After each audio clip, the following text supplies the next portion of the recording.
Pozdravljeni v kinu Šiška na večeru, ki bo posvečen nečemu, česar se vsi otepamo, bi čim prej radi spravili izpred našega praga. To so seveda smeti, ki pa so, kot bomo videli tudi v filmu, na katerega ste danes prišli, na projekcijo katerega ste prišli, še kako pomembna za vsakega posameznika na tem svetu. Sem vesela, da ste se ogledali v tako velikem številu. Upam, da bo kdaj ga tudi možno videti še kje druge, da ga bo videla širša množica, kajti mislim, da je to film, ki bi ga moral videti vsak zemljan oziroma vsak človeški zemljan. Vse skupaj se bo današnji večer bo v bistvu otvorila napovednik filma, še enega zelo zanimivega filma o smeteh, ki ga je naredil inženir gozdarstva Uroš Robič, ki pa je zaradi sedanjih razmer in pomanjkanja delovnih mest končal kot smetar in z velikim navdušenjem opravlja svoje delo, spoznal pa je precej pasti in problemov, ki prinašajo smeti, in to boste videli tudi v trailerju in seveda v filmu, ki se ga boste enkrat drugič lahko tudi ogledali. Drugače pa predlagam, da si kar ogledamo film Smeti, skozi katerega nas vodi britanski igralec Jeremy Irons. Uživajte.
Spregovorim nekaj besed.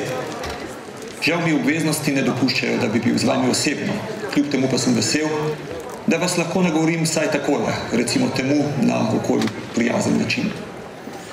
Veseli me tudi, da ste se odločili predvajati dokumentarni film Smeti, ki prikazuje problematiko ravnanja z odpadki v sodobni družbi.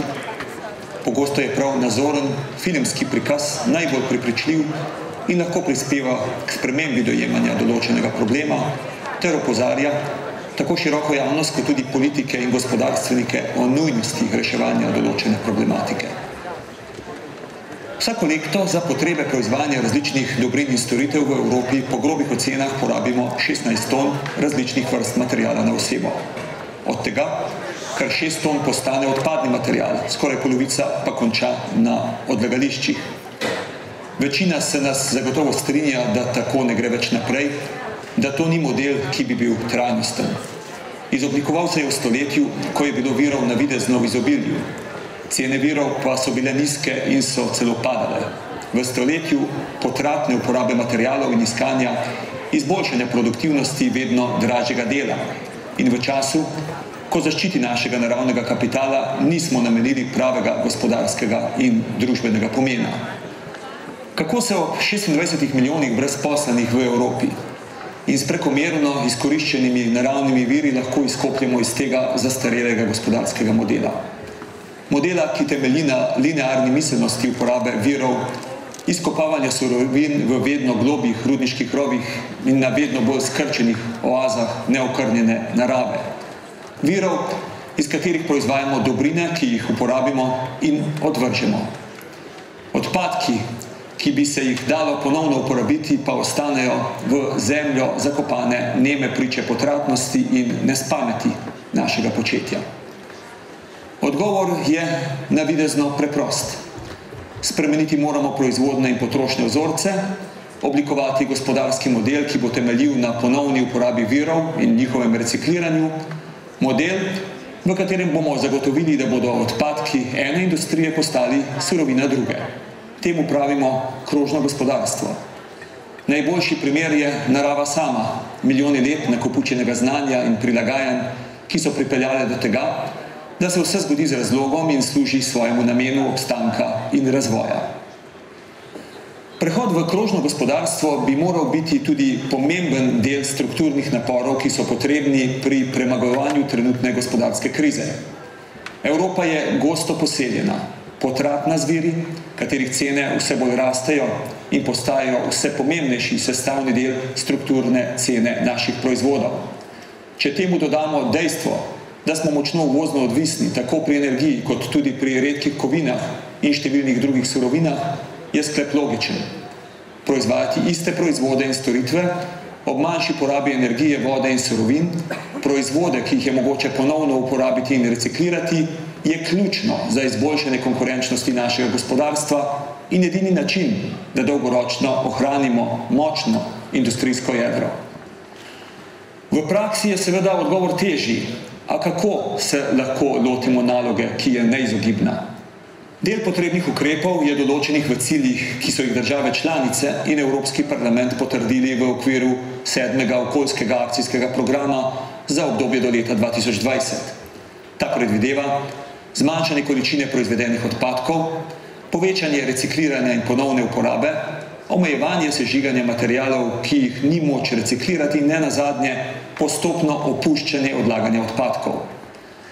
Morda se komu ti cilji zdijo nekoliko preveč ambiciozni, a je razveseljivo dejstvo, da je že do danes 6 držav članic praktično opustilo odlagališča. 4 države članice pa reciklirajo več kot 60% svojih komunalnih odpadkov. Z uporabo gospodarskih spodbud, kot so shema plačaj, ko odvržeš, davki na odlagališča in sežiganje ter razširjena odgovornost proizvajalcev, smo dosegli že veliko.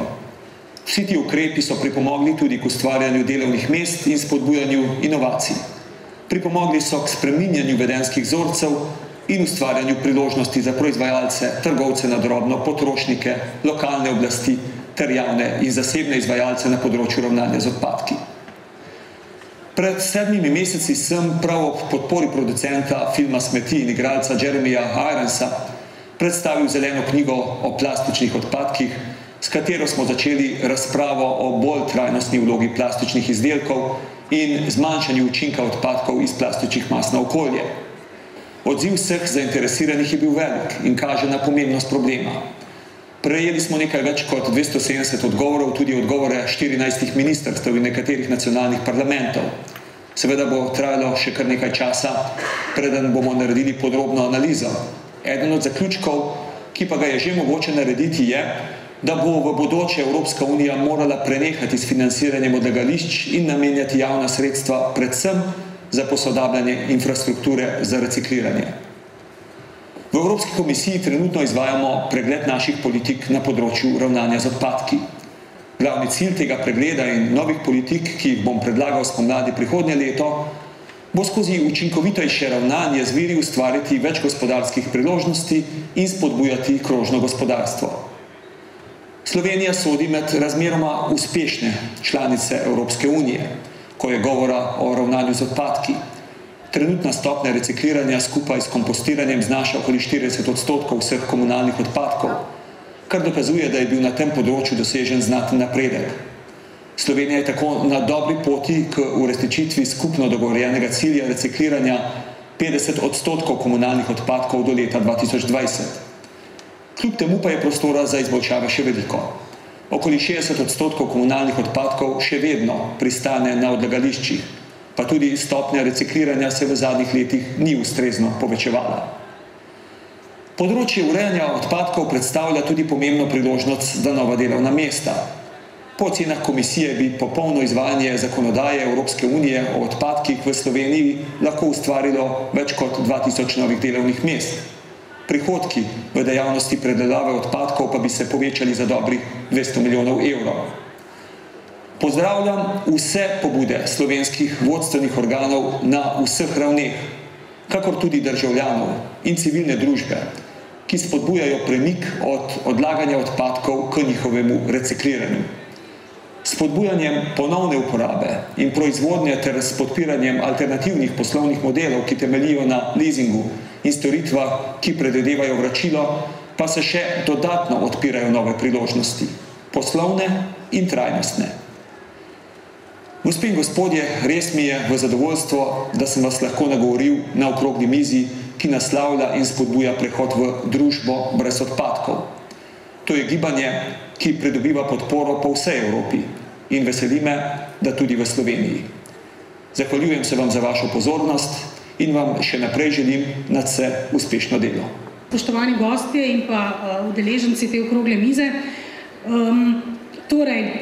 jaz bi pravzaprav kar začela, za izhodišče bi vzela mogoče kar gospoda Potočnika, ki je omenil, da v Sloveniji trenutno recikliramo in kompostiramo 40% komunalnih odpadkov, kar je precej malo, ker to pomeni, da čeprav smo zelo ponosni vsi na to, ampak to pomeni, da 60% jih še vedno konča na deponijah, kjer pač so neuporabni, gnijejo, jemljejo dragoceni prostor, izpuščajo strupene pline, lahko pridejo v prst in potalnico in tako naprej.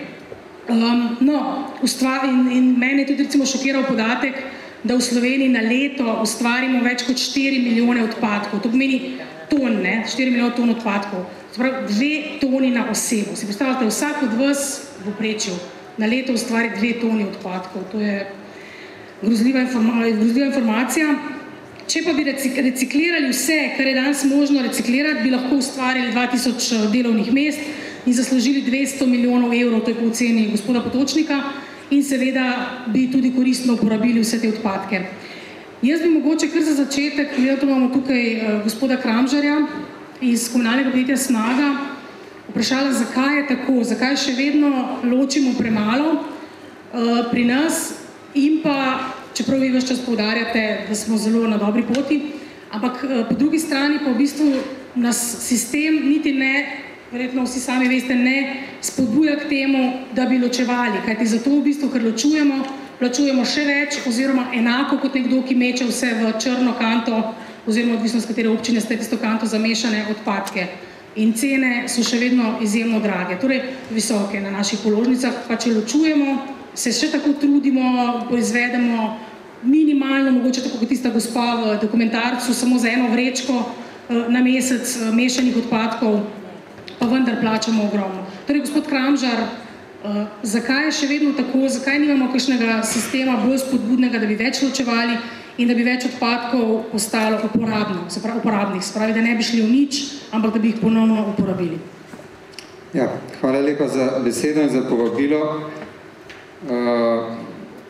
Včasih moramo biti natančni, pa interpretirati tudi številke natančno in včasih se moramo tudi pohvaliti takrat, ko smo dobri. Mislim, da na področju recikliranja, če govorimo samo in izključno o recikliranju, podatki govorijo drugače. Podatki Eurostata za leto 2011, ki so obravnavali vse evropske države, govorijo, da je povprečna stopnja recikliranja 25%, v Sloveniji 34%. To je četrta največja stopnja med vsemi evropskimi državami.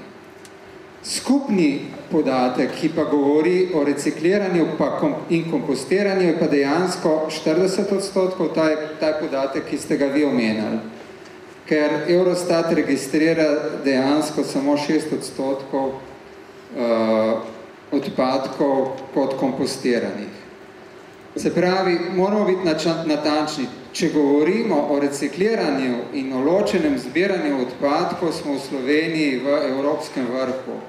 Dajmo enkrat začeti tako govoriti, ker od tega je odvisno tudi, kako bomo naprej ukrepali. Če bomo še naprej govorili, da slabo ločujemo in tako naprej, bodo vprašanje sam, kaj moramo dodatne zavojnike dati, povečati število odvozov ali kaj. Vi ste slišali tukaj primer San Francisca, ki se v bistvu promovira kot zero waste, ima, če sem jaz prav razumel, 3 stream, se pravi, trojni način ločenega zbiranja. V Sloveniji ali pa v Ljubljani, če govorim, imamo že petkratno ločeno zbiranje. Zbiramo mešane odpadke, zbiramo papir ločeno, door to door, zbiramo organske odpadke, door to door, zbiramo plastiko, door to door in zbiramo steklo, door to door. Skratka, če govorimo o ločenem zbiranju, smo v vrhu, tukaj moramo še narediti. Kako moramo to uslugo še poboljšati? Ja, in najdeti kakšno stimulacijo tudi za uporabnike. Če govorimo pa o kompostiranju, tukaj pa ta procent res nizek v primerjavi tudi z Evropsko unijo. Mislim, da sta dva razloga. Nekaj je, ker dejansko nekaj od teh snovnih tokov ni evidentiranih in drugič, deloma zamujamo z obrati za kompostiranje v Sloveniji. To je jasno. To so regijski centri, ki so nekateri v izvajanju, nekateri v načrtovanju. Jaz lahko rečem sam za regijski center za ravnanje z odpadki v Ljubljani, ki je v fazi izgradnje, pokril bo približno tretjino Slovenije, tudi z obdelavo ločeno zbranih biorazgradljivih odpadkov na način, kot je bil promoviran v tem filmu, to je anaerobna fermentacija in kasneje kompostiranje. In trdim, da leta 2015, ko bodo vsi ti objekti začeli tudi delovati, da bo Slovenija med prvimi 3 evropskimi državami po deležu kompostiranja in recikliranja. Pa se vsi te ločeno zbrane enote tudi dejansko reciklirajo potem na koncu? Torej, o tem, kako se reciklirajo te ločeno zbrani odpadki v Sloveniji in v Evropi, kjer so te podatki zbrani in tudi drugje, tega jaz kot izvajalec oziroma izvajalci javnih služb tega ne vemo, zaradi tega, ker je pač dolžnost naša, da vzpostavimo sisteme in potem po tem principu ločene odgovornosti te ločeno zbrane odpadke brezplačno oddamo tako imenovanim družbam za ravnanje z odpadki. Je pač največkrat odvisno od posameznih držav, kako uredijo zadeve in pa tudi posameznih občin. Tukaj imamo pa tudi gosta, ki dobro pozna tudi način delovanja družbe popolnoma brez odpadkov, kar zveni precej utopično, v bistvu v času kapitalističnega sistema množičnega potrošništva, to zveni kot pravljica za otroke, se pravi družba popolnoma brez odpadkov. Pa bi jaz mogoče, gospod Simon, vas kar vprašala, kako je možno priti do tega. Tukaj smo videli sicer primer San Francisca, ampak recimo v neki državi, kot je Slovenija, kako bi recimo lahko prišli do tega zero waste, se pravi do družbe brez odpadkov? Okay, thank you. It is a very long answer. So to put it very short, more important than the goal, it is the way to the goal. The way to get to zero waste is really by building alliances between the civil society, the companies, policymakers, and move together to the destination. What we have seen with cities like San Francisco, but we also have a lot even better examples in Europe, where we are recycling more than 80 or 90% of the waste, is that you need to have the people separating, the companies doing the right job, giving the right incentives, the companies designing right products so that they can be also recycled, the policymakers taking the right decisions when it comes to, for example, banning plastic bags, to selecting which products that are not recyclable should be more expensive and those that are recyclable be cheaper, with prevention policies and many others. But what matters, as I say, is really where do you want to go and the path there. Zero waste is not something you do overnight. It is a journey, and it is also a democratic process. So normally zero waste experiences happen also in societies that are very democratic, because you need the participation of all the bodies in order to advance towards zero waste. When you have less democracy, what happens is that you might get most waste sent to landfill, or most waste being burned in incinerators without the right filters. So that is very important.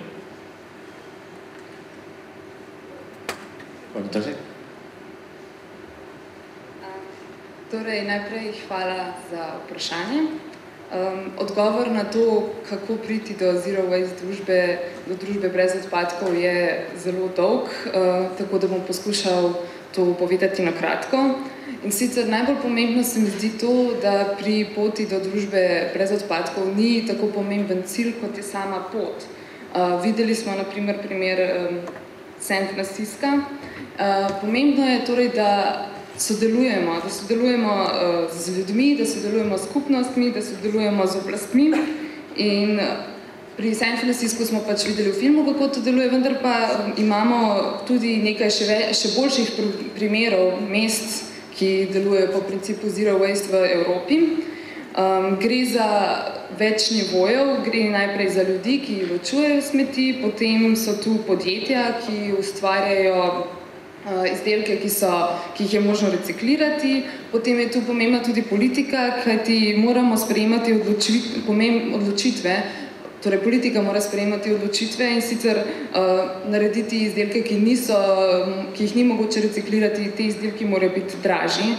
Ampak kar hočem poudariti, kar je res najbolj pomembno, je sama pot. Kajti zero waste, družba brez odpadkov, to ne nastane čez noč. To je potovanje in pri tem je pomemben tudi sam demokratičen proces, kajti zero waste družbe so uspešne v demokratičnih državah, demokratične družbe so bolj uspešne.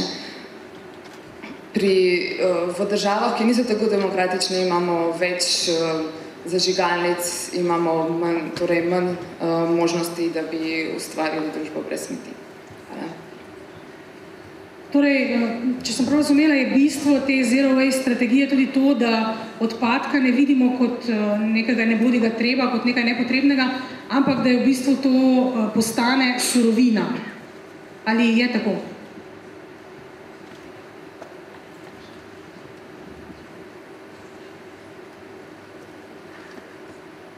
Exactly. I mean, when we're talking about zero waste, actually what we want to do is not manage waste. We want to phase out waste, meaning that all the products that are put into the economy should be designed not to be waste at the end, but to be, again, resources, to be recycled in the worst case, but mostly reused or composted and brought back into the cycle.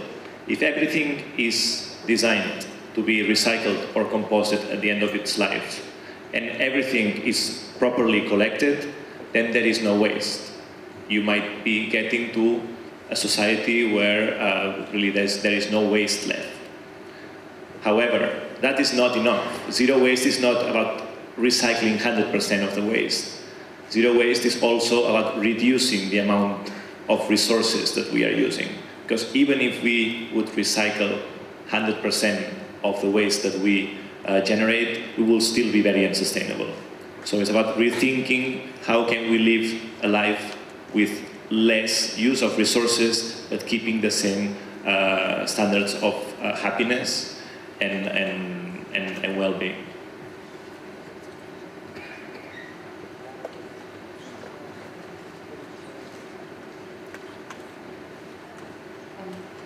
Torej, točno tako. Za zero waste smeti niso, želimo, da iz nobenega izdelka ne nastanejo direktno smeti. Želimo, da so vse izdelke mogoče ponovno porabiti ali jih kompostirati in jih preprosto vrniti nazaj v celoten krog obstoja. Če bi bili vsi izdelki ustvarjeni tako, da bi jih bilo mogoče ponovno reciklirati, bi zero waste družba že skoraj obstajala, vendar pa to še ni vse, kajti recikliranje ni vse, to ni dovolj. Želimo tudi spodbuditi družbo, da bi prišla do te stopnje, da bi uporabljali manj virov, ampak kljub temu ostali enako srečni, enako zadovoljni in imeli enako kvaliteto življenja. Zdaj, torej, pri Zero Waste se ukvarjamo tudi s tem, kako živeti z manjšo porabo virov. Če bi bili vsi izdelki taki, da bi jih lahko reciklirali, je rekel gospod Simon. Tukaj imamo doktorja Andreja Kržana, ki se ukvarja s trajnostnimi vidiki polimerov in plastike, ki v bistvu predstavlja, saj tako smo videli tako v dokumentarcu, kot slišimo vse dni, je nekako najbolj problematična izmed vseh odpadkov. Ali je res tako, oziroma prej smo videli tudi v dokumentarcu gospoda, ki je držal 2 plastenki, ena je bila bolj problematična kot druga. Kakšna je pravzaprav razlika? Je vsa plastika slaba ali obstaja plastika, ki jo je možno 100% reciklirati in je zato na nek način pozitivna izmed bad guys smeti? Najlepša hvala. Ja, ne vem, veste kako, vsa plastika je dobra ali slaba, odvisno od tega, kako to gledamo. Plastiko lahko recikliramo. To je najboljša pot, kot je bilo predstavljeno, da ohranimo vrednost, ki smo jo vgradili v materialu. Je pa plastika edinstvena po tem, da je to res umeten material, ki ga narava ne pozna. Večina plastike, ki jo uporabljamo, je takšna. Obstajajo novejše vrste plastike, ki so biorazgradljive ali ki so bioosnovane, tako da se vsaj približujemo naravnemu kroženju snovi. Bomo pa s plastiko to v bistvu težko dosegli za vso plastiko, ki jo uporabljamo. Je pa cilj, kot je gospod Simon rekel, da razvijamo sistem ravnanja z odpadki in tudi za plastiko, ki je tam bolj podoben naravnemu kroženju snovi. Tukaj je pravzaprav naš odgovor. In zdaj, mogoče, če omenim še par zadev, ki ste jih omenili prej. Mislim, da ste osupnili vse, ki tukaj sedijo, da ustvarijo 2 toni odpadkov. Mislim, da vi vsi, pa mi vsi, stvarimo približno 1 kilogram odpadkov na dan. Takšna je, mislim, da ta zadnja statistika. Tisto, kar je pa več, pa seveda izhaja iz industrije, iz proizvodnje in tako naprej. Seveda to smo tudi mi vsi. In prej ste se dotaknili tudi cene. Cene so vedno previsoke, to je res. Ampak Med publiko vidim par svojih študentov, verjetno se bodo spomnili, da jim ponovadi nekako na začetku povem, na začetku semestra povem, da je najcenejša metoda, da odpremo okno, vržemo smeti skozi okno. Pa tega ne počnemo, ampak imamo celo mehanizacijo, ki se vozi okoli, pobira odpadke in to je treba plačati. In če imamo bolj zapleten, bolj zahteven in tudi boljši sistem ravnanja za odpadki, je seveda to dražje. Tudi vsi te zaposleni, ki so bili omenjeni, morajo biti plačani. To ne gre samo po sebi. Je pa tako, kot je gospod Kramžar rekel, pravzaprav nam ni treba zardevati, ko gledamo tukaj primer San Francisca kot enega izjemno dobrih primerov.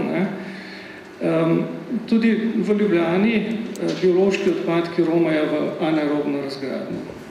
Tako da v bistvu ni tako slabo.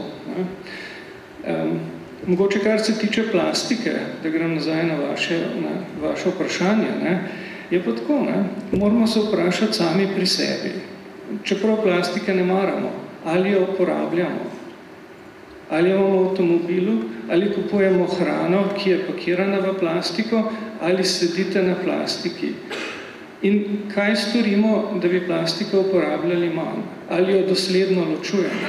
Zato, ker, veste, tehnologija, tehnične možnosti so nekaj, ampak glavni dejavnik smo pa mi.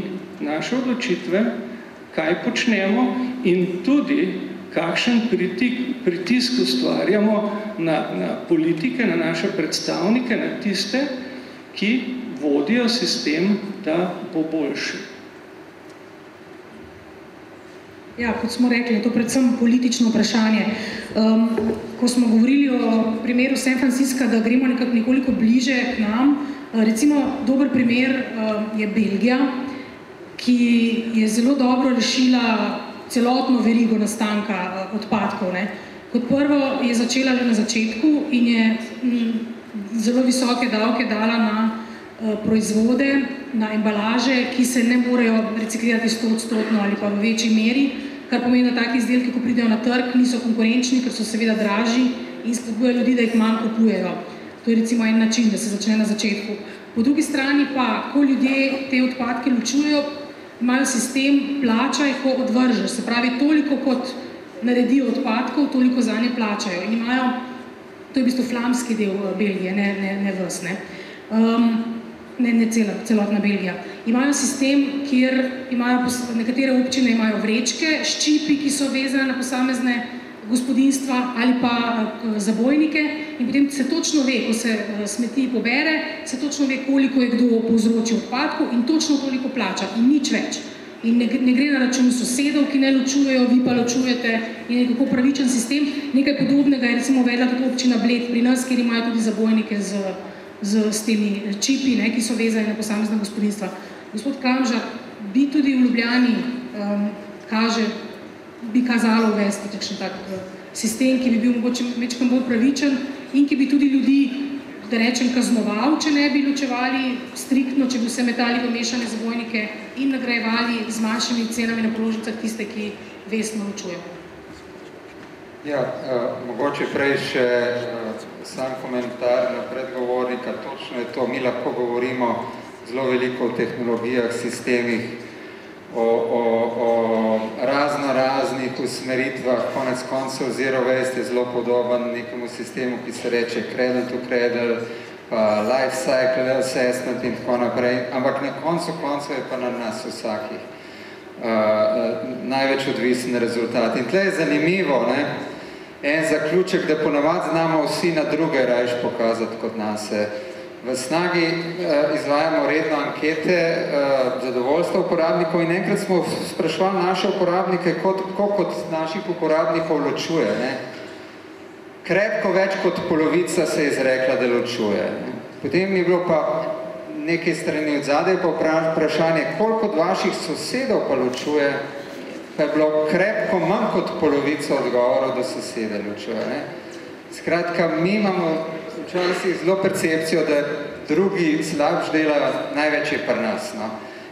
In zato je pa tudi potreben čas Včasih tudi generacija treba delati na, verjetno, največ na mlajših, na šolarjih in tako naprej.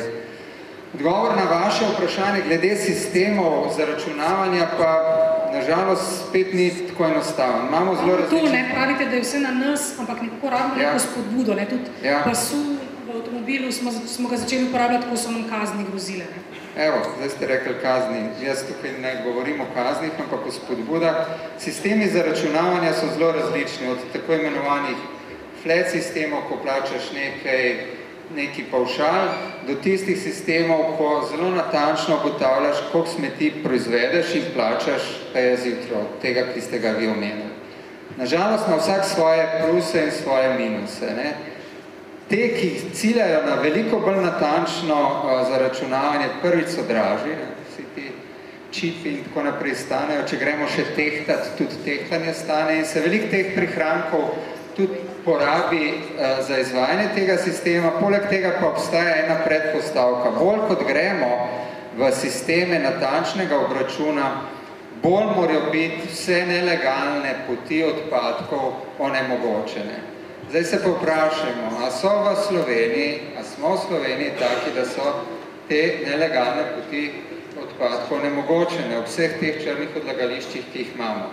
Ne trdim, da spodbude ne, in tudi v Ljubljani ta spodbuda obstaja v določenem razponu in tudi v drugih slovenskih mestih. V določenem razponu imate uporabniki možnost zamenjati svoj zabojnik za preostank odpadkov, volumen za manjšega in boste plačali manj. Imamo vse pripravljeno tudi za čipiranje, tudi za tehtanje, vendar zaradi teh robnih pogojev zaenkrat v tak sistem ne gremo. In tudi izkušnje, vi ste omenili en del Belgija, imamo mi najboljši sistem nizozemskih podzemnih zbiralnic v Ljubljani, ki ga ni tle okrog 200 km. Tudi tam se da zaračunavati po odnosih. Tudi v nekaterih teh razvitih okoljih so ugotovili, da te negativni rezultati pretehtajo pozitivne in so naredili pol koraka nazaj. Skratka, pripravljeni smo, zaenkrat pa ponujemo druge oblike varčevanja, kot sem jih omenil. Gospod Kožan? Jaz na zadevo na nek način drugače gledam. Manj se ukvarjam s svojimi sosedi, ampak veliko več s svojimi lastnimi odpadki.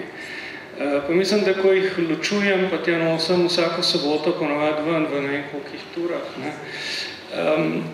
Mislim, da tudi sosedje to vidijo. Mislim, da bi se lahko malo več pravzaprav mi sabo ukvarjali sami, pa mogoče malo manj z drugimi. In ta zgled gre lahko tudi naprej. To je ena zadeva.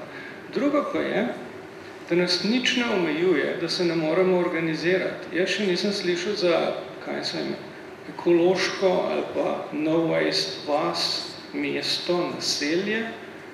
Kaj pa, če bi nekaj tazga naredili? Mi ne moramo samo čakati, da bo nekaj drugega se zgodilo, nekdo nas bo kaznoval, prsilil. A veste, mi vsi, kot je bilo tam gor rečeno, da je silno napredno v San Franciscu, imamo zakonsko obvezo ločevanja in ločenega zbiranja odpadkov. Mogoče tega ne veste, ampak tako je. Vsi bi lahko bili verjetno kaznovani, vključno z mano, verjetno. Ampak to imamo. Mi moramo nekaj sami pravzaprav narediti, pa se malo manj ozirati na to, pač kaj drugi delajo, pa kaj bi še kdo drug moral narediti. Lahko pa zahtevamo, da dobimo tiste pogoje, da lahko nekaj naredimo. Ja, to pa moramo zahtevati, to pa dajmo. Ampak res je, seveda, vse na nas samih. Če bi vsak od nas se začel truditi, da proizveje čim manj odpadkov, na koncu ne bi več imeli problema. Ampak nekje pač dejstvo je, odpadki nastajajo in nekje pride točka, kjer nimamo več moči. Mi to oddamo v pravilne kontejnerje, čim manj tega damo, ampak kaj pa potem naprej? In še vedno se preveč kopiči in tudi zaradi tega se v Sloveniji načrtujeta dve novi sežigalnici, poleg tiste v Celju. Ena je bila v Ljubljani, druga v Mariboru. Pa me zanima, gospod Kramžar, ali vi mislite, da bi to rešilo problem prevelike količine odloženih smeti na deponijah? No, jaz bom najprej rekel, da zadnji podatki za september letošnjega leta kažejo da se v Ljubljani ločuje že več kot ali pa približno 60% odpadkov. Se pravi, tisti rezultati, ki sem govoril iz Eurostata, so bili za 2011, zato sem prepričan, da novi podatki, ki bo Eurostat za Slovenijo dal, ker je pač Ljubljana tako velika in tudi ker ostale občine delajo na tem, bodo te rezultati še veliko večji. Tako da, pravzaprav, ko sem poslušal celo to zgodbo o Zero Waste, nekaj sem si pogledal tudi na internetu, jaz pa pravzaprav mislim, da v tej smeri že delujemo. Sej ta hierarhija odpadkov, ki je konec koncev veljal v celi Evropski uniji, reduce, reuse, recycle, zmanjšaj, ponovno uporabi pa recikliraj, po tej poti gremo konec koncev tudi mi. Ne pozabimo, da je že kar nekaj reuse centrov v Sloveniji, 6. novembra ga bomo odprli v Ljubljani, tako da ste vsi vabljeni na Povšetovo 4. In usmeritev je še vedno zmanjšati nastajanje odpadkov, ponovno uporabo in recikliranje in zato bomo tudi izvajalci ponudili še dodatne možnosti. Širimo ločeno zbiranje biorazgradljivih odpadkov v naslednjem letu in ta delež ciljamo na 70+. Ostale odpadke, točno po tem zgledu, gradimo regijski center za obdelavo odpadkov in vse biorazgradljive odpadke, bodi si ločeno zbrane, bodi si težko frakcijo, bomo s pomočjo anaerobne fermentacije predelali in koristno uporabljali.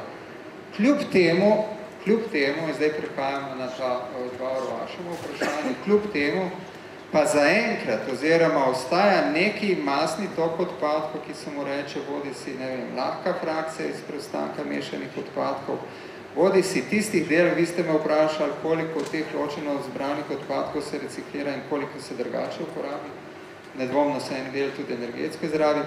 Skratka, en del tega masnega toka je takega, za katerega jaz mislim, da saj nek objekt za energetsko izrabo in ne sežigalnico v Sloveniji, mislim, da bo smiselno. A je to namenski objekt ali je drugačen objekt, drugače bomo za temi odpadki pač, ampak to sploh niso več odpadki, ampak to je energija, da se razumemo. Mogoče tudi klasifikacija ne bo več taka, bomo za to energijo pač morali jeti čez mejo v nek objekt, ki je bodi si v Avstriji, bodi si v Italiji. To se mi zdi pa, da je za slovensko nacionalno gospodarstvo škoda. Ne spuščam se zdaj v to, a je to en objekt ali sta dva objekta.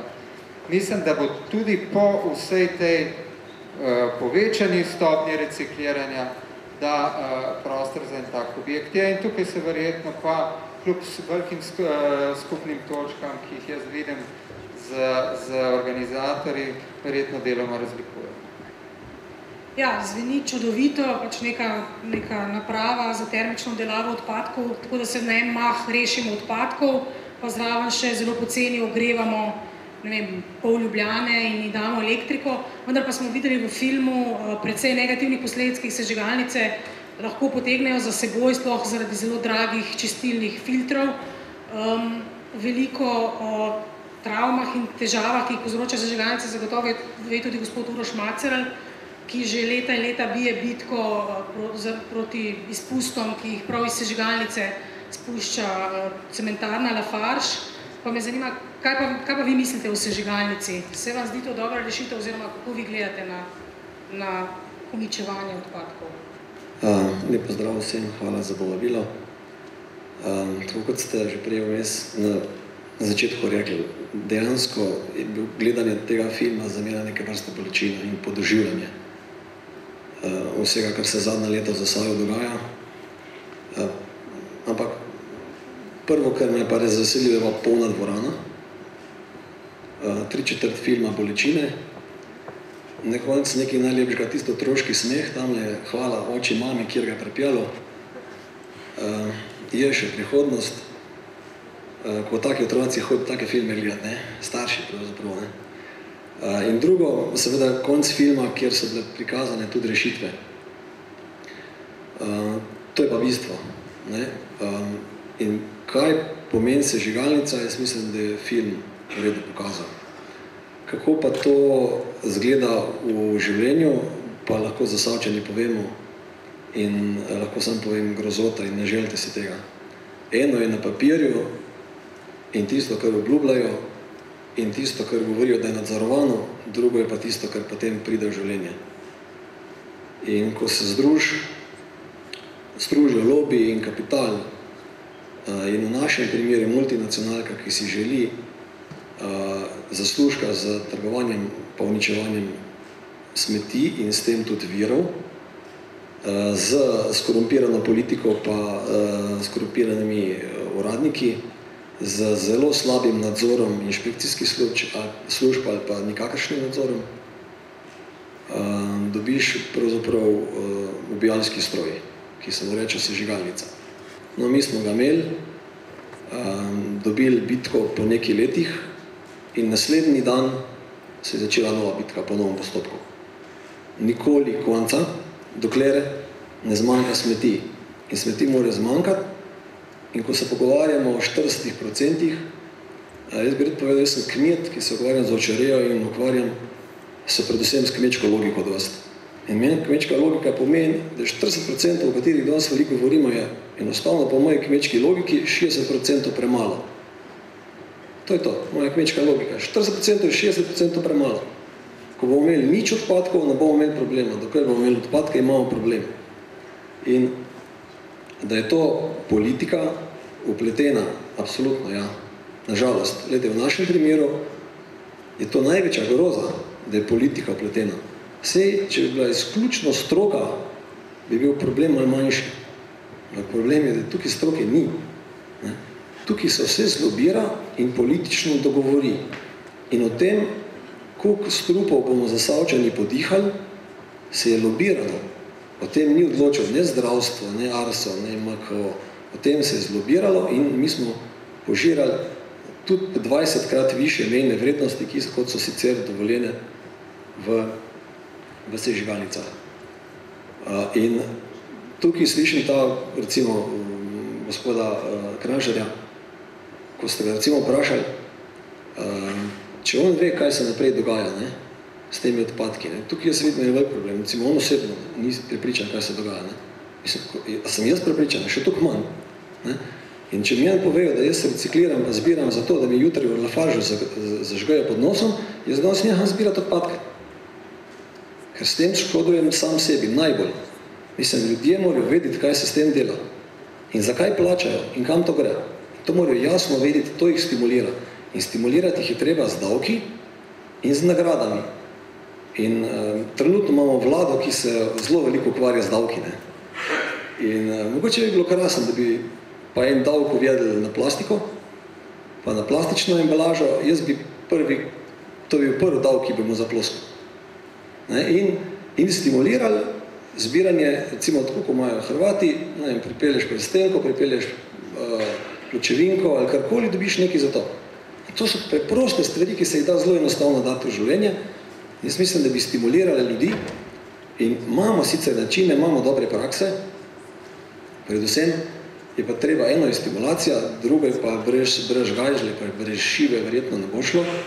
Vsaj pri tistih starejših, pa se opravičujem, ne bom rekel, da so vsi tako, ne? Tisti, ki so bili do sedaj navajeni, da je imeli čist malo mar, kaj se dogaja. Tiste je treba nekako prevzgojiti in tam gre čas bolj na trdo in je pač treba na trdo, tako kot tisti varnostni pas. Ne gre drugače. Pri teh mladih je pa potrebno z vzgojo in tak film bi mogel biti obvezna zadeva v vsaki osnovni srednji šoli in že v vrtcu, predvsem pa za začetek, jaz mislim, da bi ga mogli vsi pogledati zaposleni na MKO, na ARSO in v parlamentu. In to ne samo enkrat. Jaz bi kar na pamet, da ga znam.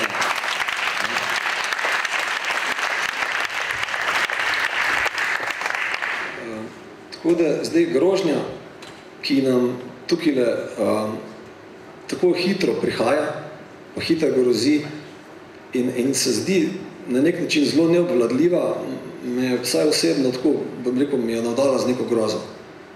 In jaz mislim, da časa nimamo veliko časa ugotavljati. Moramo začeti delati radikalne zadeve in te radikalne zadeve bo treba začeti tako, da bo na nek način tudi tisti, ki so z našimi davkoplačevalskim denarjem plačani, zato, da rešujejo probleme, te probleme dejansko tudi reševali. Ker mi, jaz si upam čist brez problema na glas reči, da imamo mi ministrstvo ne za okolje, ampak mi imamo ministrstvo za onesnaževanje. In to mi ni problem tudi dokazati, recimo, ne. Ni nam uspelo v Zasavju v nekaj letih zadnjih pripraviti programa za zmanjšanje prašnih delcev. Tri take programe smo naredili, nobeden ni zaživel, nobeden nima še nobenega ukrepa dejansko v življenju. Ampak istem ministrstvu je pa uspelo narediti prehodni nacionalni načrt, kako termoelektrarni Trbovlje, ki je znotraj tega največjega problema s prašnimi delci, ne bi bilo treba izpolnjevati evropske zakonodaje še naslednjih toliko in toliko let. To jim je pa uspelo. Ne? Ampak pustno teh zgodb je tukaj, da bi se lahko pol cele dni pogovarjali o tem. Tako da jaz mislim, da samo po sebi nas zadeva seveda sili v to, da radikalno začnemo reševati, po drugi strani pa skrbi to, da je toliko ljudi kot nas je zelo neobvladljiva zadeva. In to, da še kar poslušamo, da nas je vsak dan več, me še to bolj skrbi. Jaz mislim, da bi mogli videti kontrasmer, pa da ta planet že to, kar nas je zdaj, zelo težko prenaša, sploh če se tako prenašamo, kot se obnašamo. Ampak glede na to, kot smo danes v filmi videli, mogoče samo ena zadnjih generacij, ki imamo še ki življa v jajcih. Bolj pa zmanjkali, verjetno. Tako da tudi ta problem se bo narava sama od sebe rešila očitno. Ne? Tako da to za enkrat. Torej, jaz sem pripričana.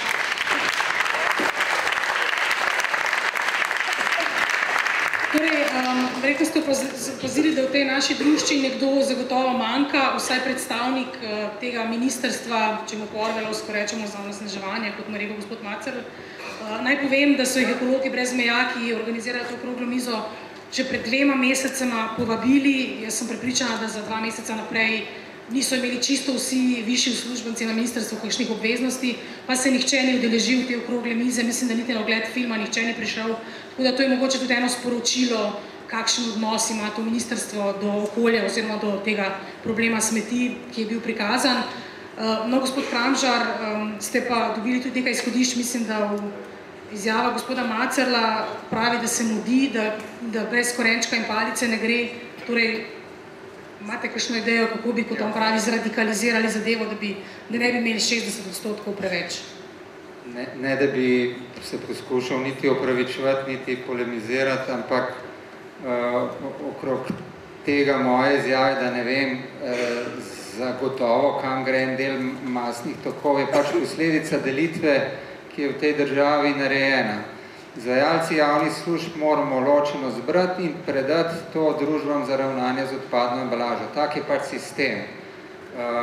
Če bi imel tudi ta masni tok pri sebi, potem bi znal povedati, tako kot znam povedati, da smo v zadnjih letih za 3-krat zmanjšali količino odpadkov, ki končuje na odlagališču. Skratka, zato nedvomno znam povedati tisto, pač sem pošten, pa če nimam.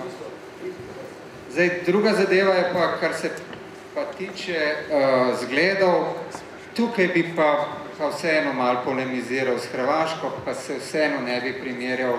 Jaz sem poslušal njihovega ministra za okolje, oni imajo zdaj resne probleme, ker 8% ločeno zbirajo in delajo sisteme, kako vzpostaviti pravzaprav neke osnove za ločeno zbiranje in tudi ta kaucijski sistem jim je nažalost v nekih aferah počepno. Tako da še enkrat pravim, mi ta trenutek smo med 50 in 60%, naš cilj je 70-80%, naš je bil med prvimi v Evropi. Ne odlagati, pravim, v tistem delu energetske izrabe, tam se pa očitno nekoliko ne razlikuje.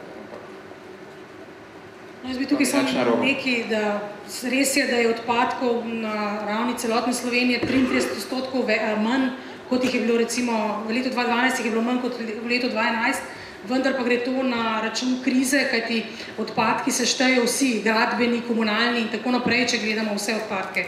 In zaradi krize v gradbeništvu se je gradbenih odpadkov so se količina gradbenih odpadkov znižala za več kot polovico in tudi na račun tega se zdaj lahko nekateri hvalijo, da je pač manj odpadkov, ampak vi ste verjetno govorili o komunalnih, ne? Ali ste govorili o vseh? Če gledamo vse, se je na račun gradbenih znižalo, komunalnih pa je še... Jaz sem govoril o komunalnih odpadkih, ker gradbeni odpadki niso pač javna služba, s katero se Še gospoda Simona bi vprašala, vi ste tudi precej, vi potujete po svetu, vladam in občinam, svetujete, kako priti do zero waste družbe. Kako ste pa vi uspeli prepričati politiko in lobije, ki so zadaj, da je to mogoče dobra rešitev?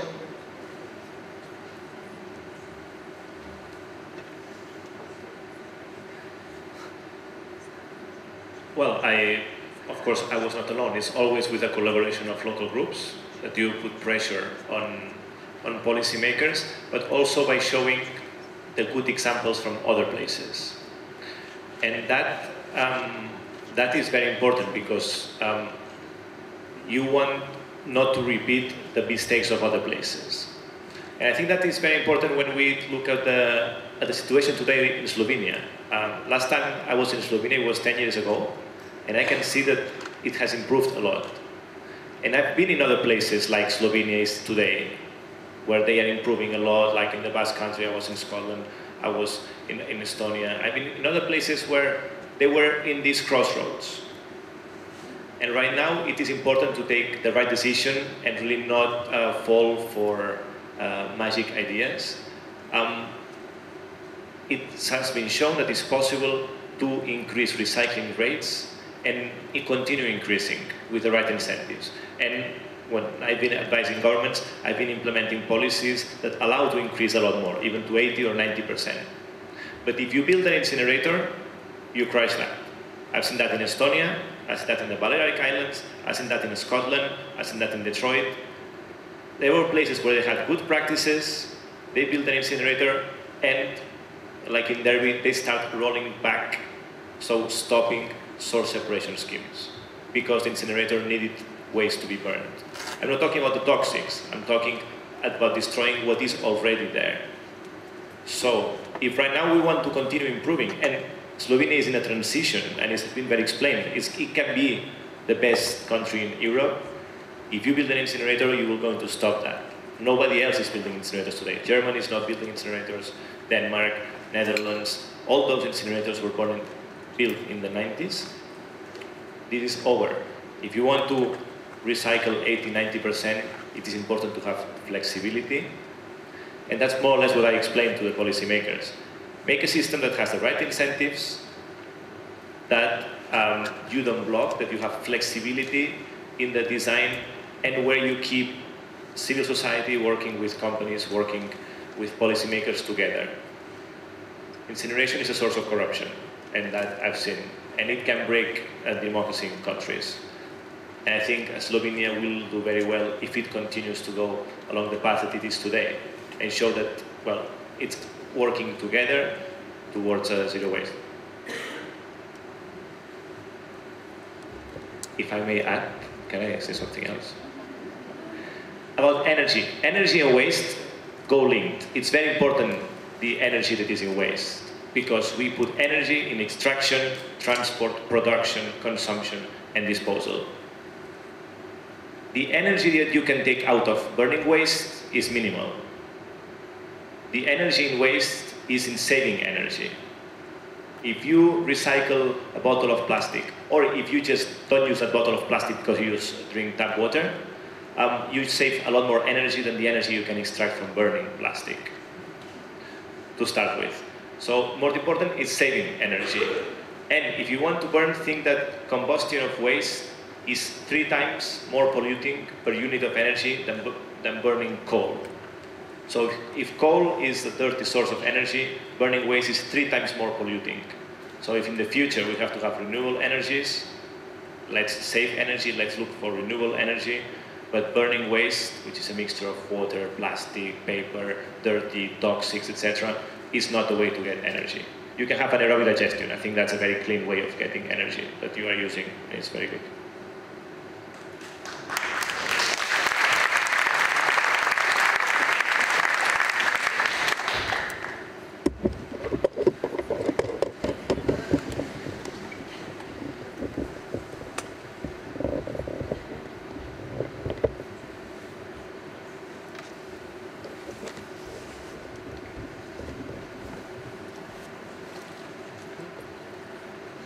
Torej, moram reči, da ne delam sam.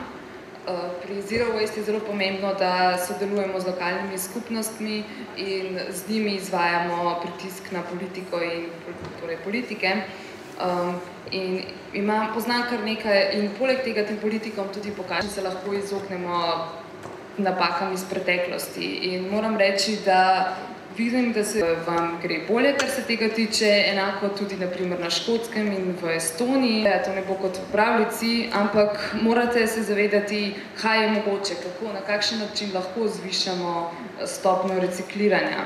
Ampak pomembno potem je, da zažigalnice zrušijo cel sistem recikliranja. To sem že videl, ko se je zgodilo naprimer na Škotskem, v Estoniji, v Detroitu. Torej, zažigalnice res porušijo sistem recikliranja, ustavijo cel napredek in predvsem zaradi tega, ker z zažiganjem uničimo to, kar že obstaja. In Slovenija je trenutno na nekem v tranziciji in morate pač ne smete več graditi novih zažigalnic, nikakor ne. To so gradili v 90-ih in tudi danes v Nemčiji, na Nizozemskem, na Danskem ne gradijo več zažigalnic. In če ni zažigalnic, lahko dejansko recikliramo 80 do 90% odpadkov in sicer z raznimi fleksibilnimi sistemi, pri katerih skupnosti sodelujejo s podjetji. Zažigalnice pa res vodijo do korupcije, tudi sam sem to videl in upam, da bo Slovenija nadaljevala po tej poti, na kateri trenutno je. Dodal pa bi še, da je zelo pomembno, da je v smeteh, v odpadkih je energija. In če zažgemo odpadke, s tem izgubljamo energijo. Če pa jih recikliramo, nekaj energije, vsekakor ohranimo več energije kot z zažiganjem odpadkov. In naprimer, če vzamemo plastenko, če jo zažgemo, izgubimo njeno energijo, če pa jo recikliramo, ohranimo 3-krat več energije, kot če jo zažgemo. Torej, odločati se moramo za obnovljivo energijo in tako kot je naprimer tu, sem videl, da uporabljate bioplin in to se mi zdi zelo dobra odločitev. Torej, gospod Kržan, vi ste iz Kemijskega inštituta. Je torej res možno, najboljša takšna prihodnost je, lahko pridemo do embalaže, ki jo je možno v celoti predelati? Gledajte, perpetuum mobile ni. Če govorimo o plastenki, lahko jo recikliramo, to je plastika, organski material se poškoduje.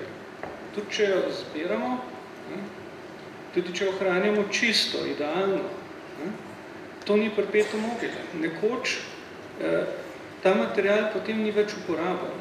Kaj z njim storimo takrat? Zato, ker če recikliramo, mi podaljšujemo življenje materiala, ampak to ni neka rešitev, končna rešitev za odpadek. To vprašanje obstaja. In mogoče, da jaz komentiram tudi tole, kar je bilo rečeno, da je Slovenija v bistvu na neki točki, kjer se mora odločiti, kam gre. To je natanko res. In v Evropi se v glavnem zgledujemo po 5 državah, ki trenutno skoraj da ne odlagajo. Odlagajo 1 ali celo v primeru Švico, vsaj statistično 0% odpadkov. To se sliši zelo lepo.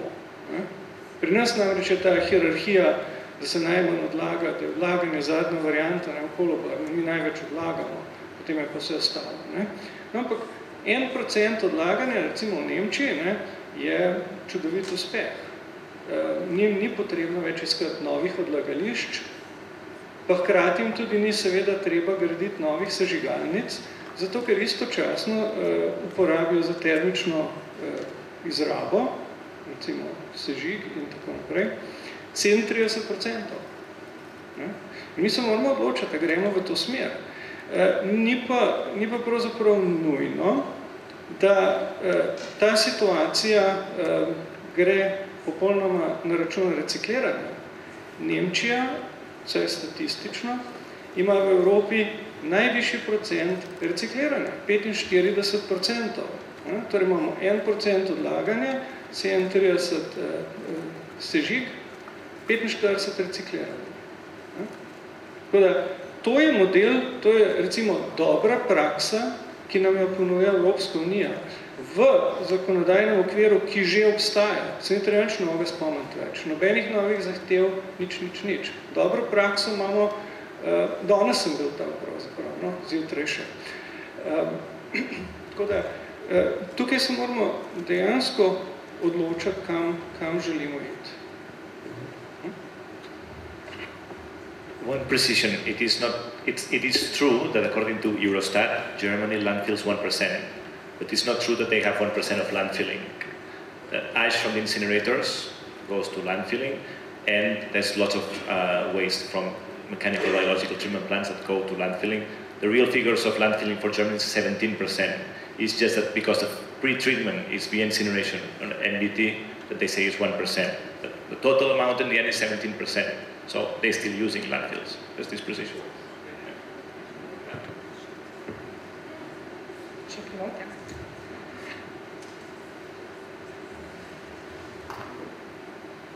Ja, dodal bi samo, da ni res, da Nemčija samo 1% odpadkov da na odlagališča, ker gre na odlagališča gre tudi pepel, ki nastane z zažiganjem, torej v končni fazi je na nemških odlagališčih 17% vseh odpadkov. No, mene pa vendarle zanima, sploh, ker imamo tukaj tudi gospoda Macerla, ki je imel, kot je že prej dejal, takšne izkušnje kot nekateri vaščani, občani in tako naprej v filmu, ko se pač pristojni ne zganejo, ne spremenijo ničesar.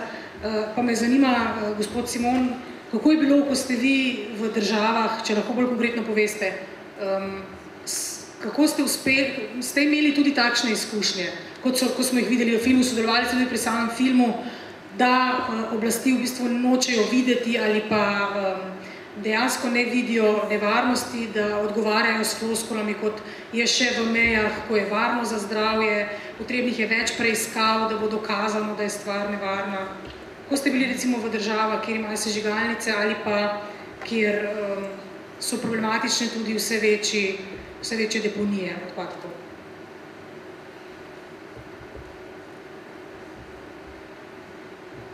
Yes, there's plenty of examples. I mean, I helped Jeremy Irons with the movie, and they could say, like, we cannot give all the examples because then it's too much. But in Europe, they have been closing incinerators in the UK, in Italy, because of the excess of emissions. But in some other countries, you have excess of emissions, also from cement kilns, and they don't close. So it depends on the countries. So yes, it is a problem that sometimes the environmental agency, because of pressure from the industry, of the politicians, doesn't want to take these actions. Sometimes it's a problem as well that they don't know what to do with the waste and they have to put it somewhere. And well, it's that or uncontrolled landfill or export. So then there's no perfect solution. When the system is wrong, whatever you do is going to be wrong.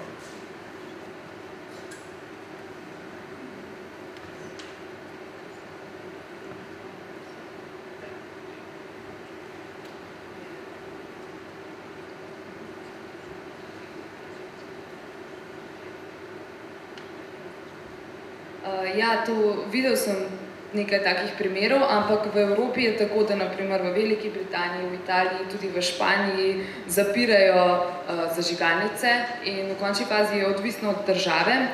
In ja, videl sem tudi, da okoljske agencije nočejo pomagati lokalnim prebivalcem. To je zaradi več razlogov, včasih gre za politiko, včasih pa preprosto nočejo reagirati na pritožbe lokalnih prebivalcev, zato ker tudi same ne vedo, kaj storiti z vsemi temi odpadki.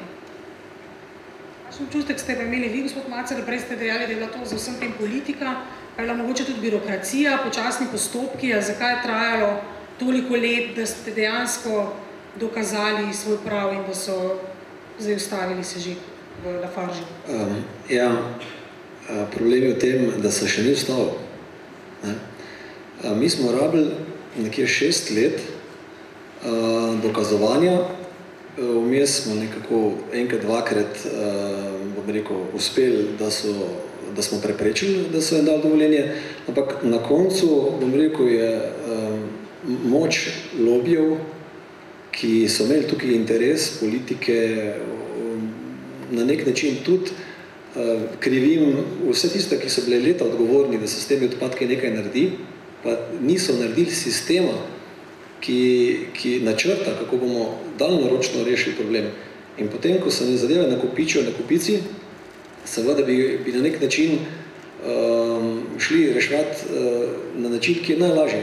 Zmečeš v cementarniško peč, ki ima edino zadevo, ki se tiče čiščenja plinov, odžepljevalno napravo, ki rešuje problem žvepla. Vse ostalo gre nekontrolirano ven.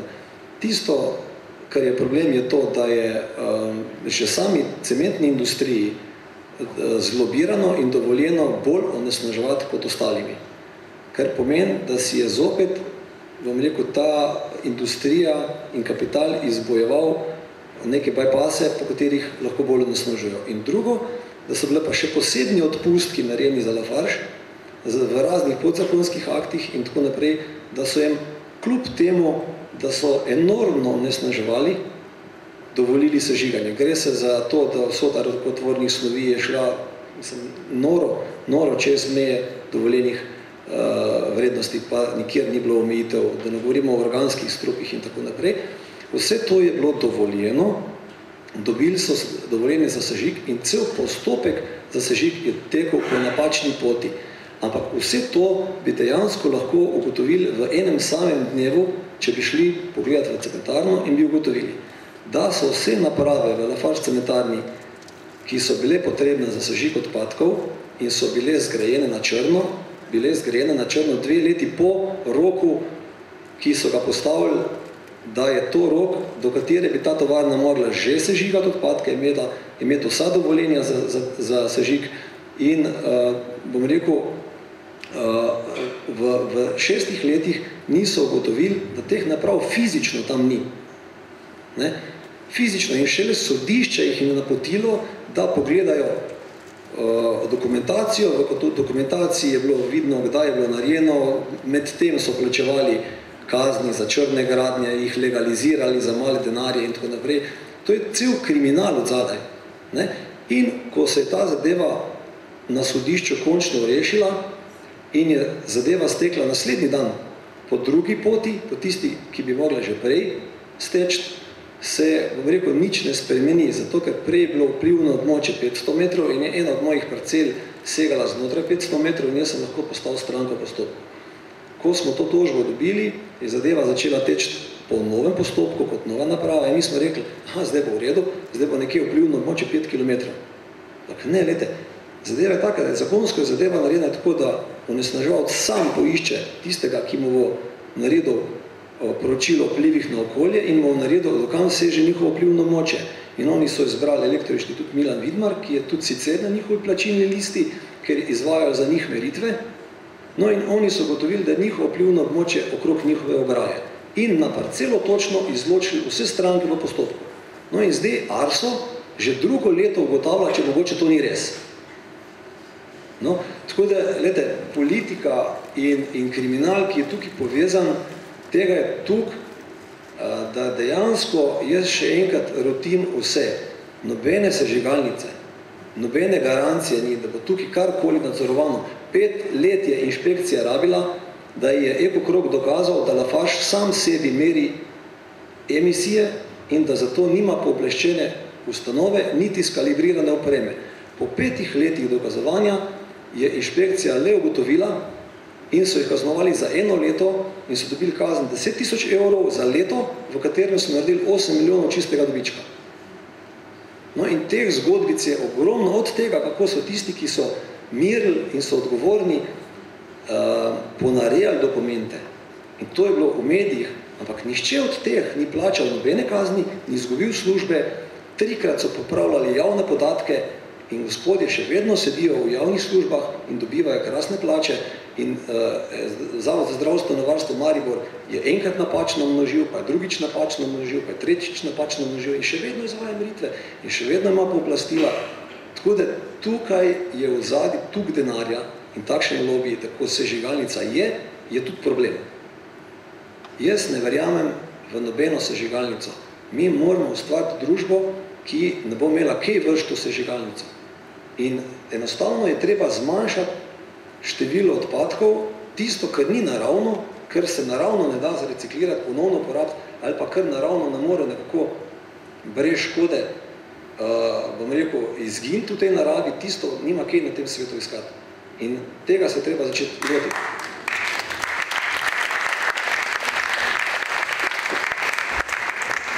No, prav ena od idej v okviru Zero Waste je tudi ta, da začnemo na začetku, se pravi, da bi ustavili proizvodnjo vseh odpadkov oziroma vseh proizvodov, ki vsebujejo stvari, ki se jih ne da reciklirati. Se pravi, da mi pravzaprav preprečimo nastajanje odpadkov.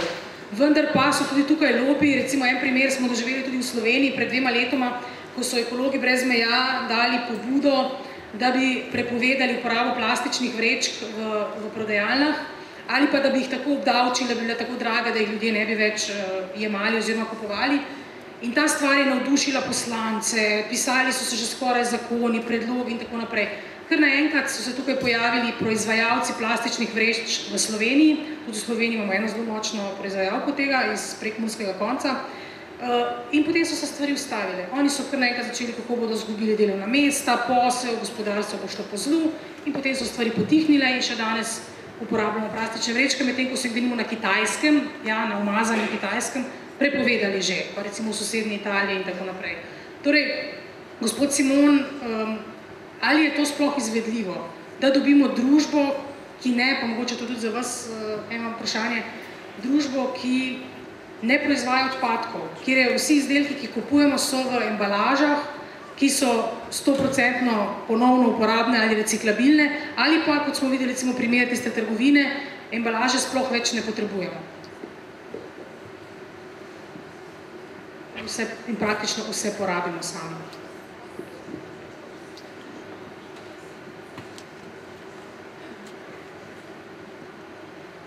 In the long run, yes, it is possible, but we have to change the way we think, in a sense. The question is not how to design a plastic bottle so that it can be recycled 100 times. The question is, do we need to use plastic that takes millions to be created, to create oil, to be used during 10 minutes and then thrown away?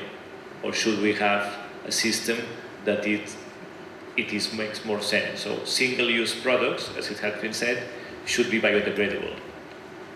It doesn't make sense to have a single-use product that takes millions of years to be produced, to be used 10 minutes, and then be thrown away.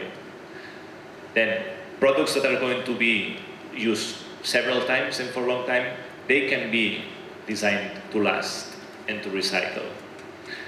If you use this mindset, it is possible to have policies that allow, for example, a deposit system like they have in Germany, where you can use plastic, you can use glass for reusing bottles. Like that, you don't have the problem of having low-level plastic because it's been replaced. So it's a matter of really thinking in a different way. And then when it comes to plastic bags, when it comes to polystyrene, we need to take an action on that. And I think that plastic is not the right material for that. San Francisco, but also Philippines, but many countries have banned polystyrene caps, for example. They have banned plastic bags. You can also tax them.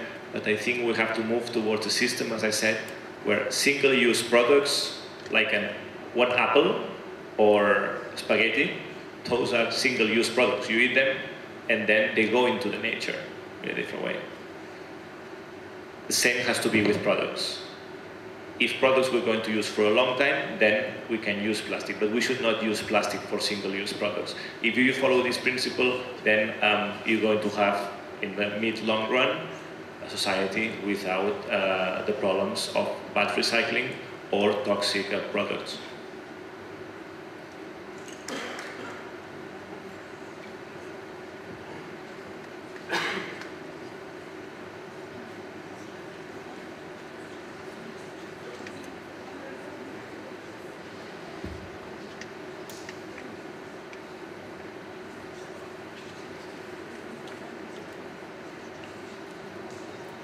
Torej, dolgoročno gledano, da. ampak najprej moramo spremeniti naše razmišljanje, kajti vprašanje ni, ali naj ustvarjamo plastične izdelke, vprašanje je, ali potrebujemo plastične izdelke, ki jih uporabljamo le nekaj minut, morda zelo nekaj sekund. Če imamo recimo izdelke, ki naj bi trajali dolgo časa, potem je v redu, da jih delamo iz plastike, sicer pa ni prav, da za neke izdelke, kot so na primer kozarčki, iz katerih pijemo, plastični kozarčki, ni prav, da so iz plastike, ker jih uporabljamo tako kratek čas. Torej, moramo razviti sistem, pri katerem izdelke, ki jih uporabljamo enkrat, enako kot je s hrano, na primer z jabolki ali špageti, da so te izdelki preprosto biorazgradljivi. Medtem ko tisti izdelki, ki pa jih uporabljamo dlje časa, je pa v redu tudi, če so iz plastike. No, zdaj smo spet pri nas samih, se pravi, da se moramo sami tako obnašati, da proizvedemo čim manj odpadkov, mogoče celo bojkotiramo tiste, ki so zavite, izdelke, ki so zaviti v 5 embalaž in 3 celofane in tako naprej. Ampak je izvedljivo tudi imeti odpadke iz snovi oziroma proizvode iz snovi, ki so neproblematične, tako kot je rekel špageti ali jabolko. Seveda je mogoče, pogledajte, ampak mi ne moramo iti nazaj v času, da ne bomo uporabljali ničesar, kar je umetno ustvarjeno. Mi se potem vračamo v kameno dobo, pa ne vem, če ste vsi pripravljeni na to. Morda ste zelo pripravljeni, pa ko se boste usedli v avto, ali pa v avtobus, pa nočete biti v kameni dobi. Ali pa ko boste na urgenci pri zdravniku. Bi pa radi imeli zapakiran, sterilno, pa varno. Mi se moramo s tem soočati, veste, mi imamo lahko velike želje, kaj. To, kar gospod Simon predlaga, pravzaprav je tista pot, da mi z koraki, z ukrepi, ki nam omogočajo normalno življenje, varno življenje, da manjšamo svojo obremenitev okolja. Mi imamo polno razvad, ki so nepotrebne. Pomislite o teh plastenkah z vodo. Mi ne rabimo nobene plastenke z vodo, niti ene, pa jih kupujemo, prodajamo, pa preč mečemo, pa z njimi gremo, kdo jih zbira, pa kam grejo, v reciklažo, pa tako naprej. Če ne uporabljate, če vzamete kozarc, pa greste do pipe, ni nobene plastenke, ni nobenega odpadka, pa smo zaključili zgodbo. To je najlažji način. Kar se tiče teh pobud raznih, naprimer zakon o vrečkah. Gledajte, jaz osebno sem proti zakonu o vrečkah. Sem tudi takrat bil, ko se o tem pogovarjal, sem tudi jaz v parlamentu bil. A veste zakaj? Vi imate vrečko, zato, ker imate tiste 2 ufla ročaja, da jo lahko nesete, je bila to vrečka, ki je padla pod zakon. Tista vrečka, v kateri so testenine pakirane, ki je čist enak material, pa ravno tok tenka, pa tako naprej, tista pa ni zapadla. Pa kaj bomo imeli potem naslednji zakon o plastenkah, pa še enega o vedrih, pa enega o ne vem čem, tako ne gre. Mi moramo to, veste, strokovno, pa premišljeno narediti, ne pa tako, kot se luštno zdi, da o vrečkah bi imeli pa zakon, vrečk ne maramo. Ne gre na tak način. Mi moramo to celovito reševati, pa skupaj razmišljati. Mogoče, ravno ko o tem govorim, prej gospod Kramžar rekel, zbiramo plastiko ločeno. Mi dejansko ne zbiramo plastike, mi zbiramo embalažo. In tukaj je recimo en problem. Mi bi morali zbirati plastiko, vso plastiko. Polomljena igrača, kam gre? Nikamor ne gre, med mešane odpadke gre. Zato, ker ni embalaža. Tam piše embalaža, veste? Pa polomljena ali pa iztrošena zobna krtačka, pa tako naprej. Mi moramo take zadeve tudi reševati. In mi lahko bistveno zmanjšamo porabo plastike, jo lahko zmanjšamo, če to želimo. Ampak to moramo mi narediti. Na našem trgu zginjajo, naprimer, embalaže, kjer imate tiste enostavne refile, da vam ni treba kupiti, plastenke z šprico zraven, ampak da samo napolnite. To z našega trga zginja. Pri nas tega ni. Tako se benimo to nalup dajati, pa verjetno mi nismo kupovali, pa ne zahtevamo. V Nemčiji si prvošijo 5 flaše, torej plastenke, tiste, ki so debelejše, ki jih ponovno uporabljajo, operejo, ponovno uporabljajo, tako kot steklenico, ne? Tega tudi pri nas ni. Ne? Mi imamo na mnogih področjih v bistvu slabše rešitve, ne? Ki obstajajo boljše pravzaprav. Ne? In tukaj se pa strinjam popolnoma za svojim sogovornikom tukaj, ne? Da, veste, eno je tehnično, kaj je možno, pa tehnologija, kaj je na razpolago, da lahko emisija recimo zmanjšaš pa tako naprej. Drugo je pa to, mi to uporabimo, a nadzorujemo, a smo korumpirani, a lažemo in tako naprej. To je pa problem, ki ga imamo pa mi. Zdaj sta to dve različni zadevi, ampak oboje vpliva na delovanje sistema. Ne? Mogoče samo, da se vrnem še na tisto, kar je rekel gospod Potočnik, torej doktor Potočnik, komisar, pa bi poudaril, ne? On je rekel, da želijo na nivoju Evropske unije spodbujati zdaj programe, da bi zmanjševali, torej odlaganje je ena zadeva, to je jasno, ne? Da bi zmanjševali tudi sežig in da bi povečali učinkovitost recikliranja. Zato, ker tukaj pa je potrebno v bistvu narediti en tak tehnološki preboj in prehod naprej, da bomo mi te surovine, to odpadno, naprimer plastiko ali pa karkoli že hočemo reciklirati, ne, boljš znali uporabiti. Zato, ker trenutno imamo kar močne tehnične ovire.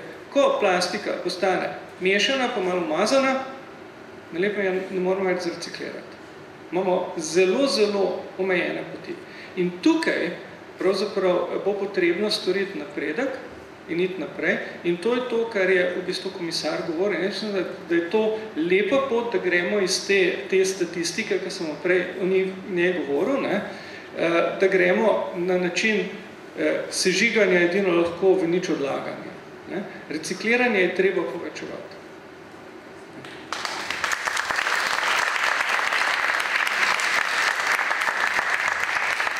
Jaz mislim, da je to dober zaključek naše okrogle mize, že kar nekaj časa tukaj klepetamo. Žal mi je, da bo zmanjkalo časa za vprašanja iz publike. Se pravi, sistemske rešitve kot neka podlaga, volja politike, volja občin, ogromno pa je seveda na nas samih. Mislim, da nam je dal vsem misli ta film, morda tudi ta okrogla miza, tako da lahko rečemo, da jadramo v bolj zeleno in zasmeteno Slovenijo. Hvala lepa tudi mojim sogovornikom, pa hvala vam, da ste ostali in zdržali do konca.